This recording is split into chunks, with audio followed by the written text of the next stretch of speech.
Police અધિકારીઓએ સમજાવ્યું કે ભારે વાહનોની પાછળ રાત્રે રિફ્લેક્ટિવ ટેપ તેજસ્વી રીતે ચમકે છે, જેનાથી પાછળથી આવતા ડ્રાઈવરો તેને સ્પષ્ટ રીતે જોઈ શકે છે અને માર્ગ અકસ્માતોનું જોખમ નોંધપાત્ર રીતે ઘટાડે છે.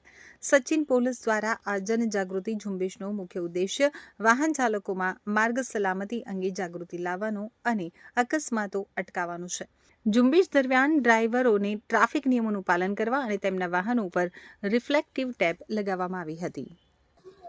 સચિન પોલીસ સ્ટેશન વિસ્તારમાં આપણે ભાટિયા ટોલ પ્લાઝા આવેલું છે, ત્યાં આજરોજ એક જે આપણો કાર્યક્રમ છે રિફ્લેક્ટ ટુ પ્રોટેક્ટ, એના અનુસંધાનમાં આપણે સચિન પોલીસ સ્ટેશનના ટીમ અને સચિન જે ભાટિયા ટોલ પ્લાઝાના ટીમના મેનેજર શ્રી અભિષેકસિંહ સાથેના ટીમ સાથે એક કાર્યક્રમ યોજવામાં આવેલો, જેમાં રિફ્લેક્શન પટ્ટીઓ નાના વાહનથી લઈને મોટા હેવી વ્હીકલમાં બધી જગ્યાએ લગાવવામાં આવે છે, જેનો ઉદ્દેશ્ય એ છે કે રાત્રિના સમયે અકસ્માતોનું જે પ્રમાણ છે એ ઘટે. કારણ કે ઘણી વખત બનતું એવું હોય છે કે રિફ્લેક્શન નહીં હોવાના કારણે, વાહન નહીં દેખવાના કારણે અકસ્માત બનતા હોય છે.